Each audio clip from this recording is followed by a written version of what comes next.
भारत की कई नदियों पर उनके खो जाने का खतरा मंडरा रहा है। गंगा की हालत तो हमने देखी है, दिल्ली में यमुना नदी भी दम तोड़ती नजर आती है। सरस्वती नदी के विलुप्त होने की कहानी हम सब जानते हैं, हमने सुनी। ऐसे में मध्य प्रदेश की जीवन रेखा यानी कि नर्मदा नदी भी कहीं इसी रास्ते पर तो नहीं चल पड़ी। मध्य प्रदेश में कई जगहों पर नर्मदा का जलस्तर काफी कम हो गया है, कहीं कहीं पर तो यह नदी सूखने लगी है। ऐसे में जी न्यूज नर्मदा का हाल जानने के लिए पहुंचा उसके उद्गम स्थल यानी कि अमरकंटक। जी न्यूज संवाददाता ब्रह्म प्रकाश दुबे ने ग्राउंड जीरो पर यह जानने की कोशिश की है कि आखिर क्यों नर्मदा का अस्तित्व खतरे में आ गया है।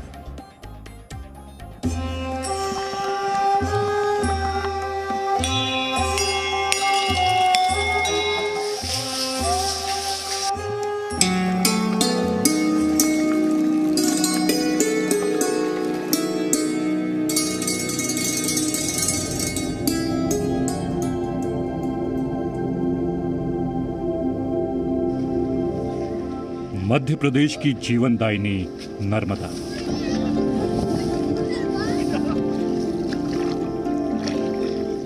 भारत की तीसरी सबसे लंबी नदी नर्मदा।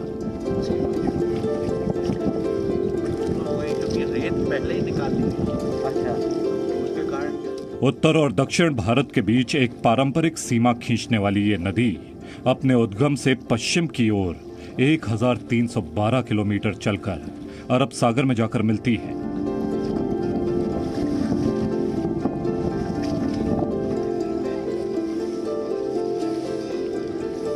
लेकिन अब करोड़ों लोगों को जीवन देने वाली नर्मदा के खुद के अस्तित्व पर ही बड़ा खतरा मंडरा रहा है।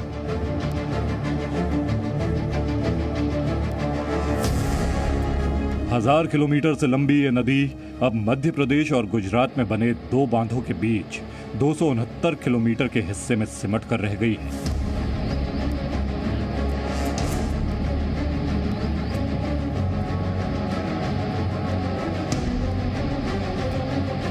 नर्मदा का जल स्तर रिकॉर्ड स्तर पर कम हो गया है। नर्मदा पर छाए इस सबसे बड़े संकट की छानबीन करने जी न्यूज नर्मदा के उद्गम स्थल की यात्रा पर निकल पड़ा।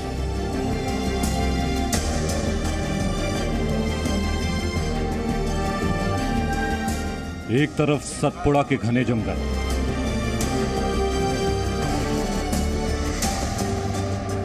तो दूसरी तरफ विंध्य की हरी भरी वादियां। देश की दो बड़ी पर्वत श्रेणियों के बीच मैकल पर्वत, हरे भरे घने जंगलों और पहाड़ों के बीच मैकल पर्वत से नर्मदा जीवनदायिनी बनकर निकलती है। हम ले चल रहे हैं आपको नर्मदा के उद्गम स्थल, ये बताने के लिए कि ये जीवनदायिनी नदी आज किस सूरत में है।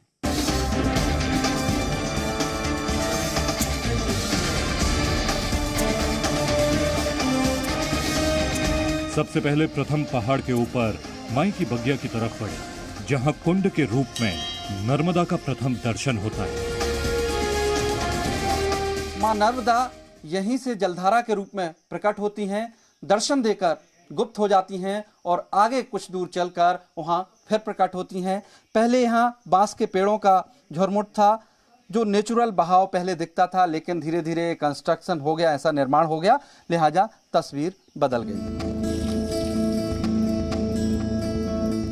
अब हमें ये बताइए पंडित जी, जो ये पांचों कुंड हैं और जो आपके नर्मदा का उद्गम पूरा क्षेत्र है, बीते कुछ दशकों से क्या बदलाव आया है? क्या जो प्राकृतिक यहाँ की सुंदरता थी उसमें कमी आई है, इंक्रोचमेंट हुआ है, कुछ बदलाव आया है? कुछ बदलाव ये आया है कि कंस्ट्रक्शन वर्क जो है हुआ है, पर जो कंस्ट्रक्शन वर्क जो पत्थर से होना चाहिए वो सीमेंट ईंटे से हुआ है, उससे नुकसानगी है। अच्छा।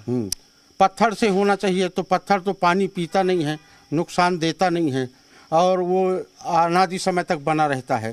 तो ये सीमेंट गिट्टी का कुछ कार्य जो ज़्यादा हुआ है इधर उधर, तो जल स्रोतों में थोड़ी बहुत कमियां आई हैं। माई की बगिया से महज आधा किलोमीटर की दूरी पर ही सोनभद्र का उद्गम होता है। वहां के हालात भी कुछ अच्छे नहीं दिखे। मेकल पर्वत से ये सोन का उद्गम स्थल है और यहीं से आगे सोन नदी शुरू होती है और कुछ कदमों के दूरी पर आगे भद्र जो है, भद्र का उद्गम है। और यहाँ पर जाके जो सामने तस्वीरों में लिखा हुआ देख रहे हैं कि यहाँ पर सोन और भद्र का संगम हो जाता है। कहा जाता है कि ये दोनों भाई हैं और यहाँ आके दोनों मिलते हैं और यहाँ से नदी के रूप में आगे बढ़ती है सोनभद्र। यहाँ पे 10 नदियों का उद्गम हुआ है। मुख्य रूप से सोनभद्र, नर्मदा और ज्वालावती गंगा, 3 को विशेष करके जाना जाता है। यहाँ पर भारी तादाद में पेड़ों की कटाई और विस्फोटक के इस्तेमाल की वजह से मैकल पर्वत को भारी नुकसान पहुंचा है और इससे नर्मदा के उद्गम पर संकट मंडरा रहा है। आप कितने वर्ष से यहाँ पर हैं सोमेश्वर जी, और बताइए हमें किस तरह का बदलाव हुआ है यहाँ पर प्राकृतिक या कहें पूरे एनवायरनमेंट में? आज जो है आज मेरे को लगभग 40-42 साल के अनुभव है। सन 78 से मैं हूँ और आता जाता रहूँ। 88 से मैं इस पद पे ही महंत के रूप में। तो पर्यावरण की इतनी क्षति हुई है। यह जो अमरकंटक की जो श्रृंखला है वो सने सने करके डाउन होते जा रहा है, नीचे बैठते जा रहा है। अगर आप उसको देखेंगे, वजह क्या है? उसकी वजह है कि वृक्षों की बड़ी संख्या में कटाई हुई है और पहले बड़ी संख्या में यहाँ पे बॉक्साइट जो निकलती थी और बड़े बड़े उसमें जो है मसाले और बारूद और इस प्रकार के विस्फोटक चीज डाला जाता है, उसमें बड़े बड़े बिल्डिंग मकान भी ढह गए हैं। यहाँ इतनी संख्या में टाइगर थे, चीता थे, जानवर थे, वन्य प्राणी थे कि आप दिन में किसी भी स्थिति में आप नहीं आ सकते थे। मेरा स्वयं का अनुभव किसी से भी पूछ सकते हैं। तो उसका भी बहुत बड़ी क्षति हुई। उसका मुख्य कारण यह है कि पर्यावरण की बड़ी क्षति हुई। बड़ी संख्या में यहाँ पे दोहन हुआ है, कटाई हुआ है। अमरकंटक के इस इलाके में पेड़ों की कटाई कई वर्षों से लगातार हो रही है। कटाई के निशान हर जगह मौजूद हैं। अमरकंटक के जंगलों में कटाई भी धीरे धीरे हो रही है और उसका असर भी पर्यावरण पर दिख रहा है। तस्वीर आपके सामने है। इस तरह से धीरे धीरे पेड़ काटे जा रहे हैं। ये साल के घने जंगल हैं। हमारे साथ अवधेश हैं, स्थानीय निवासी हैं। अवधेश, ये बताइए कि आप बचपन से किस तरह से देखते आ रहे हैं अमरकंटक में और क्या बदलाव आप देख रहे हैं? इस समय अमरकंटक में बहुत ज़्यादा बदलाव है। जिस जगह पे अपन खड़े हुए हैं, एक समय था यहाँ खड़े नहीं हो सकते थे, बहुत घना जंगल था। और अभी आपको स्थितियाँ दिखाई जाएं, ये देखिए पेड़ काटे जा रहे हैं। इस तरफ ये देखिए आप, ये पेड़ कटे हुए हैं। यहाँ आप थोड़ी थोड़ी दूर में चलिए, बहुत सारे पेड़ कटे हुए दिखेंगे आपको। और इस जस्ट अपन उस तरफ देखें, रोड के उस पार तो एकदम घना जंगल है। जैसा वो घना जंगल उस तरफ दिख रहा है आपको, वैसा ही घना जंगल इस तरफ था। अच्छा, यहाँ पर आप देखिए धीरे धीरे यहाँ कंट्रैक्शन करते जा रहे हैं। ये देखिए आप तांत्रिक मंदिर बन रहा है जो, यहाँ भी पहले पूरा घना जंगल था। आप देखिए पूरा धीरे धीरे कट कट के पूरा मैदान करके अब मंदिर का निर्माण किया जा रहा है।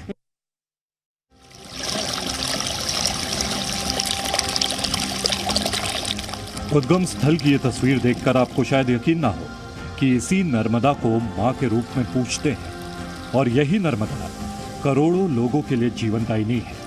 लेकिन हम उसकी सूरत कैसे बिगाड़ रहे हैं? झरने के रूप में नर्मदा की उद्गम धारा को आप देख रहे हैं।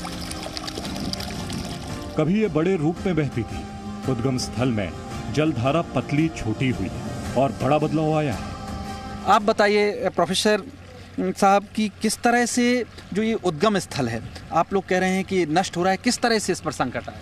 देखिए, हम लोग कई वर्षों से यहाँ आ रहे हैं, बचपन से हमारा आना हुआ है। हम पहले जब आते थे तो ये जलधारा एक तो काफ़ी मोटी थी और बिल्कुल स्वच्छता थी यहाँ पे। यहाँ कोई ऐसे जितने जो कंस्ट्रक्शन हो चुके हैं, ये कोई कंस्ट्रक्शन नहीं थे। तो उसका कारण ये होने के कारण से जो शुद्धता ही थी यहाँ बहुत ज़्यादा थी, यहाँ कोई गंदगी नहीं थी। जलधारा में कमी आई है। जलधारा में कमी आने का अब जलधारा में जो यहाँ से निकलती है इसमें कमी आई, जलधारा में कमी आई है। उसका जो प्रमुख कारण है, आप देख रहे होंगे जो कंस्ट्रक्शन हुए हैं, इसका मतलब है नदी के आसपास का जो वन क्षेत्र था, राइपेरियन जोन, पूरी तरह से वो ख़त्म कर दिया गया है। ये जो इधर तक आप बता रहे थे यहाँ जंगल था पहले? जी जी बिल्कुल। यहाँ आप यदि देखेंगे तो ये जो जंगल आपको पीछे तरफ दिख रहा है, ये पहले बिल्कुल सटा हुआ था। इसको जो इसका चौड़ीकरण किया गया है, इसको सौंदर्यीकरण करने के चक्कर में, इसको और गहरा करने के चक्कर में इनने इसको जो इसके लगे हुए जो पेड़ थे वो भी नष्ट कर दिए हैं। और आप समझिए कि जो नर्मदा या किसी भी नदी का जो जीवन क्षेत्र है वो ये वृक्ष होते हैं जिनसे वो नीचे धीरे पानी रिसता है। नर्मदा के प्रति आस्था की तस्वीर आप अमरकंटक में चारों तरफ देख सकते हैं, लेकिन आस्था के साथ साथ नदी को बचाने की चिंता की तस्वीर अमरकंटक में कहीं दिखाई नहीं देती। अमरकंटक में ये नर्मदा कुंड है। पहाड़ पर ऊपर माई की बगिया में नर्मदा कुंड में प्रकट होती हैं, वहीं से फिर गुप्त हो जाती हैं और नीचे आकर फिर यहाँ प्रकट होती हैं और इसके आगे नदी के रूप में बहती हैं, आगे बढ़ती हैं। स्थानीय लोगों का कहना है कि हालात अगर नहीं सुधरे तो वो दिन दूर नहीं जब अमरकंटक को भी पानी के संकट से दो चार होना पड़ेगा। नर्मदा पर जो संकट आएगा वो तो अलग से है। यहाँ से कई प्रसिद्ध नदियाँ यहाँ से निकलती हैं और यहाँ पे इस जगह पे आज ये स्थिति है कि जगह जगह कंस्ट्रक्शन हो रहे हैं, नए नए कंस्ट्रक्शन हो रहे हैं जो इस बुरी तरह से यहाँ के इकोसिस्टम को बिगाड़ रहे हैं। हम लोग ये देख रहे हैं कि यहाँ पे जो भी डेवलपमेंट किया जा रहा है वो कंक्रीटीकरण किया जा रहा है, जबकि यहाँ पे नेचर को कंजर्व करने की ज़रूरत है। पेड़ पौधे ज़्यादा से ज़्यादा मात्रा में लगाए जाएं, वन विभाग द्वारा कटाई को रोका जाए। मतलब अवैध कटाई भी होती है, अवैध कटाई बहुत ज़्यादा होती है, कोई रोकथाम नहीं है उसकी।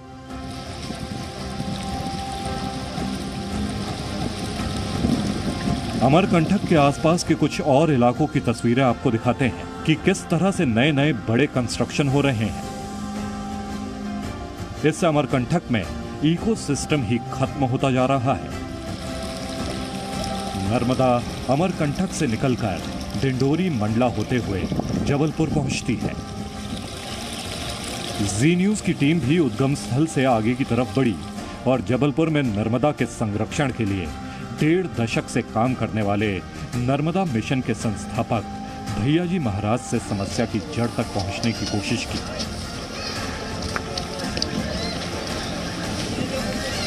हम इस वक्त जबलपुर में हैं और नर्मदा नदी के बीचों बीच हैं।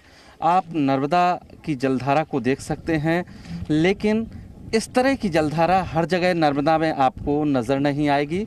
ये इसलिए दिख रहा है ये पानी इतना क्योंकि डैम से छोड़ा गया है, हर दिन सुबह छोड़ा जाता है और इस तरह से आपको ये नज़र आता है। हमारे साथ नर्मदा मिशन से भैयाजी महाराज हैं जो लगातार नर्मदा बचाने के लिए, नर्मदा के संरक्षण के लिए आंदोलन कर रहे हैं और बीते 250 से ज़्यादा दिनों से नर्मदा जल पर ही हैं और एक व्रत लिया है नर्मदा को बचाने के लिए। उन्हीं से बात करते हैं, हमारे साथ मौजूद हैं। आप भी ये देख रहे हैं नर्मदा का जल, इसमें क्या ऐसी अब नुकसान पहुंच रहा है जिससे नर्मदा को संकट हो रहा है आने वाले दिनों में? माँ नर्मदा ये मध्य भारत की जीवन रेखा है और इस समय माँ नर्मदा के उद्गम स्थल से लेके भरूच तक जहाँ सागर से मिलती है, संपूर्ण नर्मदा पर अस्तित्व के गहरे संकट मंडराने लगे हैं। नर्मदा के अस्तित्व पर सबसे बड़ा यदि कोई संकट अभी वर्तमान स्थिति में है तो वो जिसे ये माँ नर्मदा हमारा जीवन है, लेकिन जीवन देने वाली का भी एक जीवन क्षेत्र होता है और माँ नर्मदा का जो जीवन क्षेत्र है वो किनारे के वो हरित क्षेत्र है।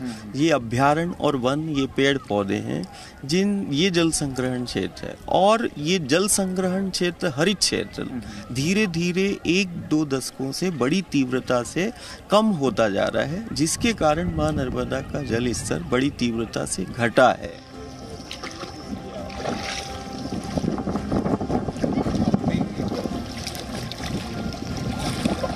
तस्वीरें बता रही हैं कि कैसे पेड़ों के कट जाने से नदी के किनारे पर कटाव होने लगे हैं। सिकुड़ती नर्मदा को लेकर कुछ मिनटों या कुछ घंटों में विश्लेषण नहीं किया जा सकता, लेकिन ये बात तो साफ है कि जीवन दायिनी नर्मदा को अगर समय रहते नहीं बचाया गया तो इसका असर करोड़ों लोगों की जिंदगी पर पड़ना तय है। ये बात सिर्फ नर्मदा की नहीं है, इतिहास गवाह है युगों युगों से मानव सभ्यता नदियों के किनारे ही विकसित हुई है, फली फूली है। लेकिन ये जानते हुए भी कि नदियों से मानव का अस्तित्व जुड़ा है, हम सब नदियों को ही खत्म करने पर उतारू हैं। यदि ऐसा ही होता रहा तो वो दिन दूर नहीं जब नदियां खत्म होंगी तो मानव सभ्यता भी खत्म होने के कगार पर होगी। ब्रह्म प्रकाश दुबे, जी मीडिया, जबलपुर, मध्य प्रदेश।